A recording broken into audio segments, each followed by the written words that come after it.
Loué soit Jésus-Christ. Le Christ est ressuscité. Il est vraiment ressuscité. Il va vraiment dire, mais c'est pas Pâques encore. Pourquoi il dit le Christ est ressuscité? Normalement c'est dans le temps pascal. C'est parce que le Christ est ressuscité tous les jours. Amen ou pas amen? Le carême, c'est pas un temps triste. On fait pas semblant que Jésus est mort. Il n'est pas remort, il va pas remourir. Il est déjà mort, ça suffit. Et il est ressuscité. Vivant, pareil, vivant. Ressuscité. Et d'ailleurs, le temps du carême est là pour nous raviver en nous cette foi centrale qui est notre foi que le Christ est vraiment ressuscité, comme d'ailleurs il le dit à la fin de cet évangile de la transfiguration, ce deuxième dimanche de carême. Ne parlez de cette vision en personne, dit Jésus, avant que le Fils de l'homme soit ressuscité d'entre les morts. Avant, pour pas qu'on l'arrête, mais après, allez-y, parlez-en, disez-le. Et donc, dites-le, pardon. Et donc, ces dimanches de carême, ce temps merveilleux du carême, c'est un temps pour raviver notre foi, pour que nous devenions toujours plus ses disciples et ses disciples missionnaires. Vous voyez, nous sommes au chapitre 17 de Saint Matthieu, vous l'avez vu, puisque certains paroissiens, vous allez même voir dans votre Bible, c'est super. Voilà, vous avez vu, si vous regardez un peu avant, qu'est-ce qui se passe? On est déjà au chapitre 17 de Matthieu. Jésus a commencé à annoncer le royaume de Dieu, tous les jours, sans arrêt. Il priait la nuit, mais il se levait très tôt, et puis il passait toutes ses journées, vous voyez, c'est pas des 35 heures, hein. Jésus, il n'y a pas 35, j'ai rien contre les 35 heures, mais je n'ai pas le 35 heures. Hein, toute sa journée à fond, pour manifester ce royaume, pour expliquer ce royaume, pour enseigner sur ce royaume de Dieu qui est tout proche, pour inviter à la conversion, au changement de vie. Et non seulement cela, mais son enseignement était accompagné de signes, de miracles. Il guérissait les malades, il libérait ceux qui étaient liés par le démon, il a multiplié les pains. Vous pourrez voir 4000 personnes là juste avant, allez voir dans Matthieu. Il a même marché sur les eaux. Bref, Jésus a vraiment bien commencé à dévoiler qui il était, le Fils de Dieu, fait chair, le Messie tant attendu. D'ailleurs, si vous regardez juste avant au chapitre 16, vous voyez qu'il a interrogé ses disciples. Il a fait une petite enquête, voilà. Maintenant, en gros, il n'a pas dit comme ça, mais maintenant que j'ai fait tout ça, que j'ai enseigné, que j'ai multiplié les pains, et que j'ai guéri les malades et tout, alors vous, qui dites-vous que... D'abord, il a demandé les gens, qu'est-ce qu'ils disent de moi? Mais vous, qui dites-vous que je suis? Vous vous souvenez, Pierre, Saint-Pierre, qui répond, tu es le Christ, c'est-à-dire Christos, ça veut dire Machiach, ça veut dire Messie, hein, le oint de Dieu, le Fils du Dieu vivant. Voilà, et Jésus de continuer, d'enchaîner, de rebondir sur cette confession de Pierre pour annoncer le plan B. Il n'y aura pas de plan C. Le plan A, c'était la création, on a tout bousillé. Pas qu'Adam et Ève, hein, pas que la femme, hein, l'homme aussi, solidaire. Parité totale dans le péché, malheureusement. Oui, quoi que vous en disiez. Bon, et voilà. Et le plan B, foutu en l'air. Et tout de suite, c'est le péché originel, allez relire la Genèse, et tout de suite, Dieu a prévu son plan B. Son plan B, c'est Jésus. Et Jésus qui est venu, qui est mort, qui est ressuscité, qui est monté au ciel, qui nous envoie l'Esprit. Et il n'y a pas de plan C. Et vous vous souvenez, Pierre, c'est juste avant la transfiguration. C'est important de situer ça. Jésus donc vient pour la première fois d'annoncer le plan. Je vous rappelle, il commença à montrer à ses disciples qu'il lui fallait partir pour Jérusalem, souffrir beaucoup de la part des anciens, des grands prêtres et des scribes, être tué, et le troisième jour, ressusciter. Alors, les Pierre et les autres ne comprennent pas, mais Pierre qui parle peut-être plus spontanément, il dit, non, non, Seigneur. Et puis, c'est ce fameux vadé rétro qu'on connaît bien, hein, arrière de moi, Satan. Alors, que fait le Père? Que fait le Père? Eh bien, le Père va signer la transfiguration. Je l'appelle la signature du Père. Et on va voir ça aujourd'hui. Il dit sur la haute montagne, « Celui-ci est mon Fils bien-aimé, en qui je trouve toute ma joie, écoutez-le. » Le Père, là, il se dévoile lui aussi, il dit « Non, on ne peut pas laisser ça. » Et il va lui-même intervenir. D'ailleurs, dans cet épisode extraordinaire qui est trinitaire. On a le Fils, on a la voix du Père et on a la nuée qui est le Saint-Esprit. Les trois s'y mettent. Là, ils doivent se dire, il faut mettre un bon coup parce que c'est mal parti. Et là, dans cette transfiguration, merveilleux événement qui est un événement historique. C'est tellement historique que Pierre s'en souviendra. Ça l'a marqué. Il le dira dans sa seconde lettre. Vous pouvez aller vérifier si vous pensez que je me trompe. Allez vérifier. C'est dans sa seconde lettre, si je ne me trompe pas, c'est au chapitre 20. Il dit, car il a reçu de Dieu le Père, Jésus, hein, l'honneur et la gloire, quand depuis la gloire magnifique lui parvint une voix qui disait, celui-ci est mon Fils, mon bien-aimé, en qui j'ai mis toute ma joie. Cette voix, dit Pierre, venant du ciel, nous l'avons nous-mêmes entendue. quand nous étions avec lui sur la montagne sainte. » Fin de citation. Notez au passage que quand le Père signe ce plan B par cette déclaration, celui-ci, qu'est-ce qu'il se passe? Vous avez entendu, vous avez écouté l'évangile, oui ou non? Vous l'avez écouté, oui ou non? Vous me suivez? Vous êtes là? Bon, alors, qu'est-ce qu'il est marqué? Quand ils entendirent cela, ils tombèrent face contre terre et furent saisis d'une grande crainte. Ça vous choque pas, ça? Pourquoi ils tombent face contre terre, saisis d'une grande crainte? Il n'a pas dit « Je vais vous massacrer, engeance de vipère ». Il a dit une chose super. C'est pas pour le contenu, parce que le contenu est génial. Celui-ci est mon fils bien-aimé, c'est le Messie, c'est celui que vous entendez. En plus, je le trouve en lui ma joie. Écoutez-le, je veux dire, il a dit une chose, pas banale, mais simple et belle. C'est pas le contenu de cette signature du Père qui rend les apôtres dans cet état-là. Ils tombent par terre et ils sont saisis de crainte. C'est que je pense qu'ils n'avaient pas trop l'habitude d'entendre la voix du Père. Je ne sais pas si vous avez l'habitude. C'était même probablement la première fois. On imagine que, ils ont été saisis de crainte. Comme parfois, il y a beaucoup de gens, malheureusement, chrétiens, même parfois, qui ont peur de Dieu. Et Jésus, qu'est-ce qu'il va dire? Il s'approcha, les toucha, et leur dit, je ne sais pas comment il les a touchés, peut-être une tape sur l'épaule, là, relevez-vous et soyez sans crainte. Je ne vais pas prêcher là-dessus, mais on pourrait faire toute une homélie sur la peur de Dieu. Et la crainte révérentielle, à partir de cet épisode où Jésus chasse la peur du Seigneur. Notre Dieu est un Père plein de bonté. Alors Jésus devra enseigner encore, faire des miracles. Ça ne va pas suffire, la signature du Père. La transfiguration ne suffira pas, sinon l'évangile de Matthieu s'arrêterait là, il y aurait tout de suite la passion. Il va encore devoir enseigner, il va devoir encore faire des miracles, parce qu'on est un peu long à la détente. C'est un peu comme pour nous, pour chacun de nous. Et il va expliquer donc que cette œuvre de la rédemption, une fois accomplie, elle est active pour tout le monde. Voyez, le salut, il n'est pas au passé, il est au présent. Jésus a sauvé le monde, ce salut est à portée de main et nous pouvons l'accueillir si nous ouvrons nos cœurs avec tous ses effets, notamment à travers la parole de Dieu, la prédication que je suis en train de faire, à travers le reste de l'Eucharistie, à travers les sacrements. Nous pouvons vivre Pâques tous les jours. Pâques n'est pas que le 12 avril cette année. Pâques n'est pas que le dimanche, même si c'est la Pâques de la semaine. Pâques, c'est tous les jours. Voilà. Parce que Dieu nous a sauvés, dit saint Paul, vous avez entendu, il nous a appelés à une vocation sainte, non pas à cause de nos propres actes, mais à cause de son projet à lui, le plan B, et de sa grâce. Mais, les amis, soyons réalistes, d'ailleurs certains sont en train de penser, et il est excité ce matin. Oui, je suis excité. Je suis excité de l'amour de Dieu. Quand on entend cette parole, ça nous réveille. Même si on est malade ou fatigué, ça nous redonne de la force. C'est une sainte excitation. Mais soyons réalistes, redescendons un peu sur terre. Et nous sommes immergés, empêtrés dans les soucis, avec en plus toute cette épidémie, inondée de messages médiatiques.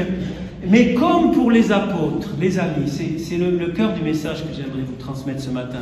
Au cœur de notre vie la plus quotidienne, avec ses joies et ses peines, ses deuils et ses espérances, nous avons besoin que de temps en temps se lève le voile. Et c'est ce qui s'est passé pour les apôtres.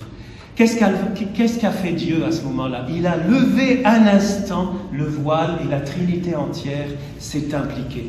J'imagine, difficile d'imaginer la transfiguration. On a des éléments, on a même plusieurs récits, il faudrait prendre les 3 récits parallèles, aller voir tout ça, mais à peu près ils concordent, il y a quelques petits éléments supplémentaires dans les autres évangiles, quelques petites variations, mais tout est compatible.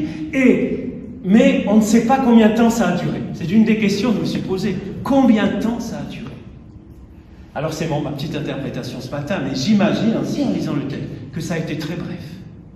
Que ça a été l'instant. Alors est-ce que c'est quelques secondes? Ils sont comme sortis du temps. C'est un peu comme une extase. Vous voyez, quand on est... Ça vous arrive tous les jours, l'extase, mais bien sûr. Quand on est en extase, il paraît qu'on ne voit plus le temps passer. Un petit témoignage personnel qui me vient, c'était pas une extase, mais j'ai eu l'occasion de vivre 3 mois dans la plaine d'Assise, tout près de la Portiuncule. Cette petite église que saint François d'Assise a restaurée et qui est à l'intérieur d'une grande basilique. Pour ceux qui... Certains ont été à Assise, oui? Qui a été à Assise? Vous voyez cette basilique? Eh bien, nous, on avait la grâce d'aller faire oraison, notre oraison quotidienne d'1 heure, tous les jours dans cette petite église. En 44 ans d'oraison, d'ailleurs, j'ai la tentation de retourner là-bas. J'ai jamais vécu ça. Vous rentriez dans cette petite église et au bout d'une heure, vous regardez votre... Une heure. Vous avez l'impression que vous aviez prié que qu'un quart d'heure. Alors que dans l'adoration ici, donc comme tous les jours, moi je regarde ma montre de temps en temps. Pas vous, non, pas vous, mais au bout d'un moment, hein, voilà, il y a des moments, il y a des lieux comme ça, il y a des temps de grâce où on ne voit plus le temps. On sort du temps. Le Seigneur est là, il y a la nuée du Saint-Esprit et puis on ne voit plus le temps passer. Comme parfois les messes à Saint-Roch, mais ça dépend. Hein. D'une heure et demie, peut-être qu'on voit le temps passer. En tout cas, ça a dû être bref, je pense. En tout cas, les mots du Père sont brefs. Celui-ci est mon Fils bien-aimé en qui je trouve toute ma joie. Il faut écouter-le, il faut l'écouter, non pas seulement entendre, mais l'écouter. Mais si l'événement en lui-même a dû être un éclair, comme peut-être ça vous est arrivé, certains, au moment d'une prière, ou si vous avez l'habitude de prier tous les jours, de prendre du temps pour Dieu, eh bien il y a certains jours, sans que vous vous y attendiez, il y a une petite minute, quelques secondes. Waouh, je ne dis pas que c'est le nirvana, c'est bien mieux que le nirvana. Vous êtes une paix, une joie, une évidence. Mais Jésus, tu es là. C'est ce qu'on appelle des effusions du Saint-Esprit. Parfois, ça dure quelques secondes. Mais pourquoi? Pour vivre cela, n'oublions pas ce qui est résumé en un verset. Et ça a dû être beaucoup plus long. Jésus prit avec lui Pierre, Jacques et Jean, son frère, et il les mena en hélicoptère sur une haute montagne. Non, pardon. Il avait des vélos VTT. Non. En vélo électrique. Non. Il les emmena à l'écart sur une haute montagne. C'était forcément à pied. Une haute montagne. Alors, ceux qui connaissent la Terre Sainte, il y en a qui disent que c'est l'Hermont. Si c'est l'Hermont, c'est pas en une heure. Hein. Et même le Tabor, qui est pas si haut que ça. Il faut y monter quand même à pied. Donc, la montée est essentielle. Nous avons dans cet épisode de la Transfiguration une image de notre vie pour vivre ces moments de gloire, pour vivre ces moments de paix, de joie, finalement pour recevoir le maximum de ce que nous pouvons supporter. Parce que là, ils sont tombés par terre, hein. Ça a dû être quand même assez violent, hein. Ils n'étaient pas préparés. Ou plutôt s'ils étaient préparés par la montée. Et une des questions que je demanderai à Jésus quand j'arriverai au ciel, parce que j'espère bien aller au ciel. Qui veut venir au ciel avec moi? Pas en même temps, mais voilà. Seigneur, il a fait une selfie. Donc, on est fait pour le ciel, on est fait pour le paradis. Une des questions que je lui demanderai, c'est Jésus, qu'est-ce que tu leur as raconté pendant la montée? Est-ce que vous avez parlé? Certains pensent peut-être qu'ils étaient en silence. En tout cas, ils ont fait un effort, ne serait-ce que physique. Ils se sont préparés. Je ne pense pas que Jésus leur ait tout dit. Alors, vous inquiétez pas les amis, on va faire une petite virée en haut du mont Tabor, du mont Hermon. Vous allez voir Moïse, vous allez voir Élie, le Père va vous parler. À mon avis, ça a dû être la grande surprise. D'ailleurs, on le pressent, c'est entre les lignes. Mais il y a eu cette préparation. Cette préparation. Vous voyez, c'est exactement pareil dans notre vie. On ne peut pas prétendre recevoir la paix, la force dont parle Saint Paul. Je ne vais pas trop développer, mais vous irez revoir la deuxième lettre, la deuxième lecture, dans la deuxième lettre à Timothée, où il parle de cette force qu'on reçoit. Il dit exactement, Fils bien-aimé, avec la force de Dieu prend ta part des souffrances liées à l'annonce de l'Évangile. Cette force, nous la recevons parce que nous nous préparons, parce que nous suivons Jésus, parce que nous persévérons, parce que parfois vous montez, parfois le chemin, dit Jésus, est escarpé, il n'est pas tout droit, il n'est pas en plaine, ça monte, c'est pas évident. Suivre les commandements, arrêter de déblatérer sur mon frère, tenir cette langue qui fait des ravages, arrêter de condamner, arrêter de juger, arrêter de dire n'importe quoi, arrêter de perdre du temps sur Internet, arrêter de regarder n'importe quoi, arrêter d'avoir des regards sur les femmes, hein, les hommes, bon, et etc., etc. Et puis on peut faire la liste, vous reprenez Matthieu 5, 6, 7, et vous en avez tous pour votre argent, moi le premier. On a tous à se convertir, on a tous les jours à réajuster le tir, notre vie, pour ne pas perdre l'objectif, pour rester fixé sur Jésus et sur son évangile. Ça s'appelle la conversion, hein. C'est pas très à la mode, mais ça s'appelle la conversion quotidienne. Eh bien, tout ça est fondamental. Sans cela, non pas que nous méritions. Alors, les amis, Pierre, Jacques et Jean, vous avez bien monté, en silence, vous avez bien fait votre montée, vous avez bien marché, petit cadeau, transfiguration. Voilà. donne un petit cadeau. Non, il ne s'agit absolument pas de ça. La transfiguration n'est pas le fruit, le prix remporté parce qu'ils ont bien monté la montagne. C'est absolument gratuit. Mais c'est parce qu'ils ont fait confiance à Jésus. Ils l'ont suivi sans trop tout comprendre, parce qu'ils se sont fatigués, parce qu'il n'est pas que là. Pendant tous les 3 ans de ministère public, il y a des jours, rappelez-vous, Pierre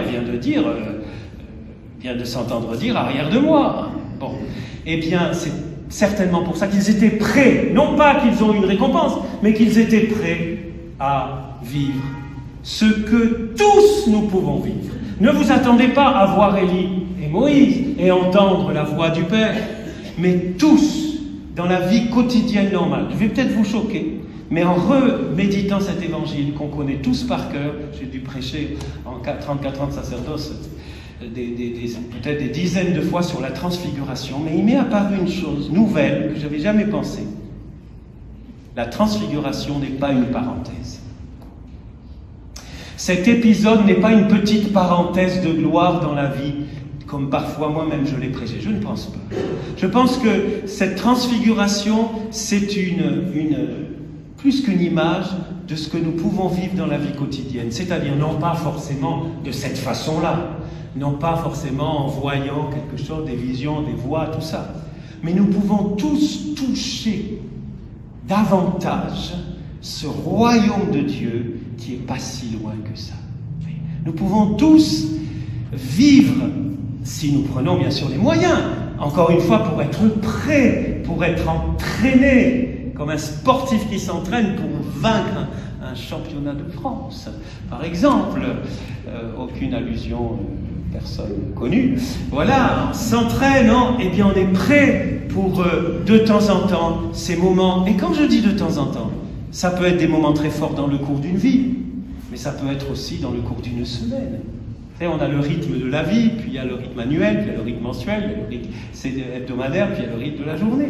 Eh bien, quand on vit avec Dieu, quand on met Jésus au centre, il y a toujours ce verset qui me fait sourire, « Il n'y avait plus que Jésus seul ». Moi, je rajouterais, c'est déjà pas mal.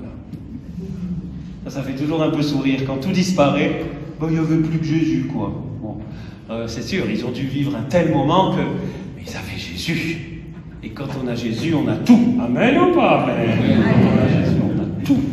Donc restez fixés sur Jésus, les yeux fixés sur Jésus et sur son évangile. Dans notre vie quotidienne, ça ne veut pas dire l'avoir à la bouche tous les jours, dire Jésus, Jésus, Jésus. Ça ne veut pas dire penser à lui toujours, mais que lui soit notre priorité, l'évangile soit notre priorité. Et quand on vit ça dans la vie quotidienne, alors se multiplient ces signes du royaume, ces interventions du royaume, ces manifestations du royaume, qui peuvent être parfois très simples, vous savez. La paix, par exemple, la paix en temps d'épidémie. La paix du cœur, aucune panique, aucune peur. La paix du cœur. Et en même temps, la sagesse, la charité. On ne pense pas qu'à soi pour se protéger, mais on pense à ne pas contaminer les autres. Tout ça, c'est des fruits de l'esprit. Plutôt que des raisonnements purement humains qu'on lit sur les réseaux sociaux en ce moment et qui sont n'importe quoi d'un côté ou de l'autre. Tout ça, c'est le fruit de l'esprit. Et parfois, ça peut être une guérison, comme j'ai vu encore récemment, ce merveilleux témoignage d'une jeune qui a été libérée complètement d'un pardon qu'elle ne pouvait pas donner, libérée d'une rancune plutôt, et qu'elle a pu donner son pardon. Et en même temps, sa sœur qui l'a appelée, elle sortait de ce séminaire de vie dans l'esprit, elle sort, et sa sœur, avec qui elle était fâchée, l'appelle après des années. C'est sa sœur qui l'appelle, parce que dans son cœur, elle a décidé d'accueillir le royaume. Et dans le jour qui suit, elle est guérie de son asthme, confirmée par le médecin. Ça, c'est des signes. Parfois, c'est des signes un peu éclatants comme ça, une guérison physique inattendue, incroyable, comme on croit que malgré tous les pronostics, cette épidémie va s'arrêter très vite. Amen. On le croit, on le proclame, voilà. Après, c'est plus notre affaire. Eh bien, quand on vit, vous voyez, dans cette foi et dans cet amour pour Jésus, eh bien, la vie n'est pas toujours, elle n'est pas forcément plus facile. Et on ne sent pas forcément, on ne voit pas forcément le Seigneur. Mais on sait qu'il est là, la paix est là, et c'est cette relation permanente qui permet, et ça s'appelle, vous savez, ça s'appelle la prière. Hein.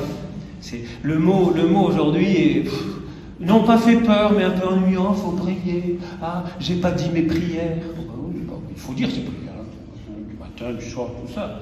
Mais la prière, c'est cette relation permanente avec le Seigneur. La prière, c'est cet enfant qui disait à son papa la première fois qu'il a pris l'avion. Imaginez un petit enfant, je ne sais pas quel âge il avait, peut-être 8-9 ans, il prend l'avion pour la première fois. Et puis arrivé en haut, à 10 000 mètres, il regarde par le hublot, il dit « Papa, où il est Jésus, papa? Où il est Jésus ?»« Ah oui, tu m'as dit qu'il était au ciel. Où il est Jésus ?» C'est trop beau ça. C'est ça. Voilà. Où il est Jésus.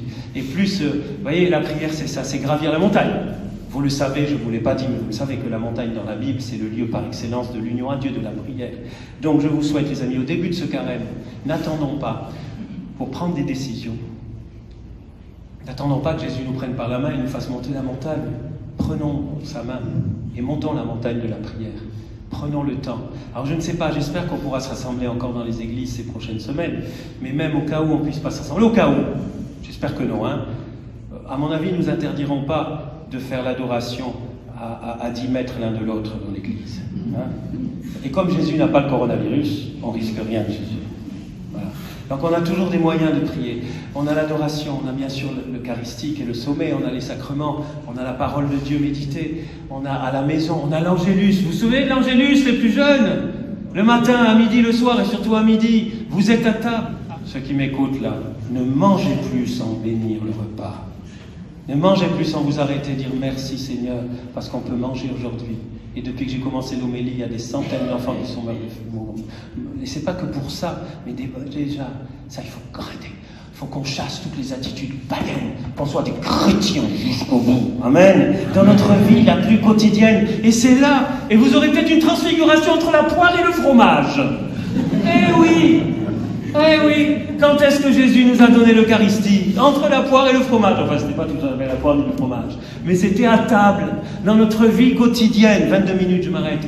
Donc, les amis, c'est dans notre vie quotidienne. La transfiguration n'est pas une parenthèse. La transfiguration est pour nous dire, maintenant, d'ailleurs c'était avant la résurrection, maintenant que le Christ est ressuscité, le voile est levé. Maintenant le Christ, il est vraiment vivant. On ne le voit pas avec les yeux, mais par la foi on le voit. Amen. Par la foi on sait qu'il est là, on sait qu'il agit, on sait qu'il nous aime et qu'il ne veut pas sauver seulement les pauvres ploucs que nous sommes, mais il veut sauver l'humanité entière. Son salut est actif. Son salut est sans cesse actif. Et c'est pour ça qu'on a le devoir absolu et la responsabilité de le diffuser, de le propager.